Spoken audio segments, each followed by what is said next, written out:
Hello, my name is Najima Akanji. I'm a mental health nurse practitioner student here in NKU. I'm going to talk about mental status examination. What is mental status examination? Mental status examination is a key assessment tool designed to understand patient mental state at a particular point in time, and it could be used to diagnose and guide psychiatric care. There are 9 essential components of mental status examination, but for the purpose of this week's discussion, I'm going to talk about 3 essential ones, which include cognition, insight, and judgment. Cognition. Cognition involves testing patient orientation to time, place, person, abstract thinking, attention span, short-term and long-term memory. One of the best ways to assess client orientation is to ask patients to mention their name, city where they live, and their date of birth. Also, you can assess patient cognition by asking them to spell a selected word backward.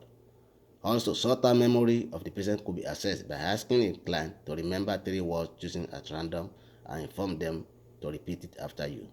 If they could be able to do this, their cognition should be documented as intact. Also, for instance, a patient who is providing an irrelevant answer to the fundamental question regarding their age, date of birth, or struggling to remember his place of birth, such individual cognitive abilities should be documented as poor. Also, insight. This is another essential component of mental status examination that clinicians assess to understand the client's current mental state to decide the type of care such individual needs. This assessment area, clinicians assess this component to seek out or to find out individual understanding of their current mental state. This assessment also involved clinicians to decide if their client knows that they have mental illness and have a realistic conception of its cause and the reason why they are on treatment modality. The patient insight could be documented as fear, good, and poor. For instance, a schizophrenic patient who is consistently refusing his medication or insists that he or she does not have any reason to take medication should be assessed further by exploring why such individual thinks that they don't need medication to manage their illness. For instance, if you ask such individual that you should take your medication, they might say, I don't need it. You should take it for me because I'm not sick. Such responses and observations require a provider to document patient insight as poor.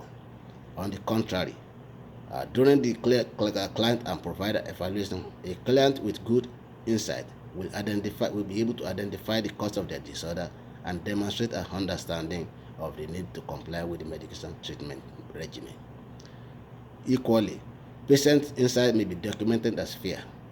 A patient who admits that he or she has ongoing psychiatric problem and ready to seek for help, such individual behavior insight might be documented as fear because they admit that there is ongoing problem that need to be fixed. Lastly, judgment. This is another essential component of mental status examination that examiner assess to obtain information and decide whether a client could make a sound or reasonable decision concerning a specific situation. For instance, when you ask a bipolar patient if they run out of medication, what are they going to do? A patient with good judgment should tell you that they will refill their medication as soon as possible to prevent worsening of their mental illness. Such response should be documented as a good judgment. On the contrary, if you ask another patient with similar problem and they told you that they will go and borrow medication from a friend or a neighbor instead of calling the doctor or pharmacy for a refill, such patient judgment should be documented as poor because such action is illogical and considered poor judgment. Some of the abnormal findings that may be documented under judgment are impaired judgment, impulsive decision, emotional dysfunction. All these abnormalities could be seen in an individual with psychiatric disorder, such as schizophrenia and bipolar or organic brain disease.